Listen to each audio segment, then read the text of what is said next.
സണ്ണിച്ചായോ സുരേഷ് എന്നാ ഉണ്ടാവേ പത്രത്തില് ഈ ചായന പത്രവും തുറന്നു നോക്കിയേ ഇനി നല്ലതേ വരൂ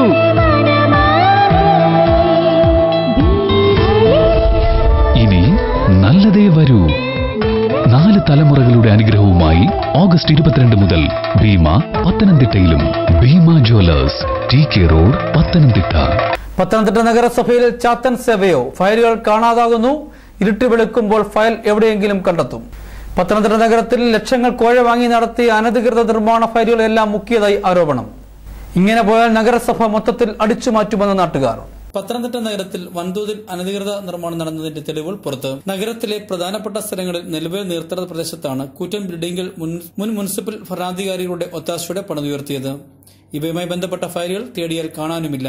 നഗരത്തിൽ KMBR കെട്ടിട നിർമ്മാണ ചട്ടം ലംഘിച്ച് നിർമ്മിക്കുന്നത് നിരവധി ബിൽഡിംഗുകളാണ്. Saint Peter's road RTO junction റോഡിലേക്ക് നിർമ്മിച്ച ആക്സിസ് ബാങ്ക്, സമീപത്തെ Pioneer aluminium building, Saint Peter's junction Vettipuram റോഡിലെ പുതിയ ഹോട്ടൽ ബിൽഡിംഗ്, KSRTC പഴയ പ്രൈവറ്റ് ബസ് സ്റ്റാൻഡ് റോഡിൽ പണിതിരിക്കുന്ന ബഹുതല മന്ദിരം, KSRTCക്ക് സമീപത്തെ ശ്രീവത്സം ഗ്രൂപ്പിന്റെ കെട്ടിടം, അതിന് എതിർവശത്തായി പുതിയതായി നിർമ്മിക്കുന്ന കെട്ടിടം, കോളേജ് ജംഗ്ഷൻ നിർമ്മാണം നടക്കുന്ന ഫ്ളാറ്റ് സമുച്ചയം, ഇവയൊക്കെയും അനധികൃതമായി മുനിസിപ്പൽ ചട്ടങ്ങൾ ലംഘിച്ചുവെന്നാണ് നാട്ടുകാർ ചൂണ്ടിക്കാണിക്കുന്നത്. ഇവയ്ക്കൊന്നും പാർക്കിംഗ് സൗകര്യങ്ങൾ ഇല്ലാത്തതും 110 kV ലൈനിന്റെ അപകടം പതിയിരിക്കുന്നതുമാണ്.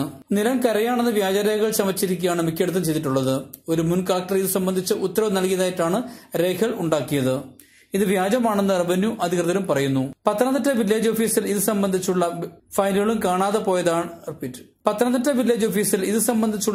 കാണാതെ പോയിട്ടുള്ളതായിട്ടാണ് പറയുന്നത്. എന്നാൽ നിലമെന്ന് മറ്റ് രേഖകളിലുള്ളയിടത്ത് എങ്ങനെ ബഹുനില കെട്ടിടത്തിന് അനുമതി നൽകാൻ കഴിയുമെന്നത് ചോദ്യമാകുന്നു. ഇതിനു പുറമെ ഏറെ തിരക്കുള്ള സ്ഥലത്ത് പാർക്കിംഗ് സൗകര്യങ്ങൾ ഒരുക്കാതെ കെട്ടിടങ്ങൾക്ക് അനുമതി നൽകാൻ കഴിയുമില്ല. നിയമങ്ങളൊക്കെ കാറ്റിൽ പറത്തി മുൻ ഭരണസമിതി സെക്രട്ടറി, മുനിസിപ്പൽ എഞ്ചിനീയർ എന്നിവർ അനുമതി നൽകിയിരിക്കുകയാണ്. കഴിഞ്ഞ 2 മാസം മുൻപ് അബാൻ ജംഗ്ഷന് സമീപം ഹേഡേ ഹോട്ടലിന് എതിർവശത്ത് 110 kV ലൈനിന് കീഴിൽ വിറക് വിൽപ്പനശാലയ്ക്ക് മുനിസിപ്പാലിറ്റി പെർമിറ്റ് നൽകി. ഇവിടെ അനധികൃതമായി നിർമ്മിച്ച ഷെഡ് പലതവണ പൊളിച്ചു കളഞ്ഞതാണ്. അനധികൃത നിർമ്മാണത്തിന്റെ ഫയലുകൾ പോലീസിന്റെ രഹസ്യാന്വേഷണ വിഭാഗം നടത്തിയ അന്വേഷണത്തിലാണ് മുനിസിപ്പാലിറ്റിയിൽ നിന്ന് മോഷണം നടത്തിയതായി അറിഞ്ഞത്. ശനിയാഴ്ച മോഷണം നടന്ന ഫയൽ തിങ്കളാഴ്ച രാവിലെ 2ാം നിലയിലെ കുടുംബശ്രീയുടെ മുറിയിൽ ചിതറിക്കിടക്കുന്ന അവസ്ഥയിലുമായിരുന്നു. സംഭവത്തെക്കുറിച്ച് പോലീസ് കേസെടുത്തിട്ടുണ്ട്. അനധികൃത നിർമ്മാണം വിജിലൻസ് കോടതിക്ക് മുമ്പിൽ പരാതിയായിട്ട് നൽകാനാണ് ചിലർ മുന്നോട്ട് വന്നിട്ടുള്ളത്. ഷൈനിയെ നല്ല കൊടംപുളിയിട്ട മീൻകറിയുടെ മണം വരുന്നല്ലോടി. അതൊക്കെ പറ അമ്മച്ചി, അത് ഡയനയിലെയാ. എന്റെ അമ്മച്ചി ഡയനയുടെ മണം അടിച്ച വായി കപ്പലോടും കപ്പൽ.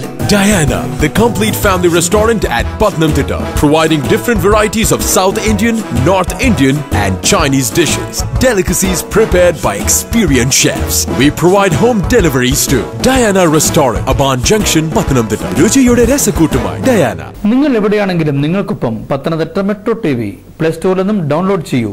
നാട്ടിലെ വാർത്തകളും കാഴ്ചകളും മൊബൈൽ TVയിലൂടെ തത്സമയം കാണാം.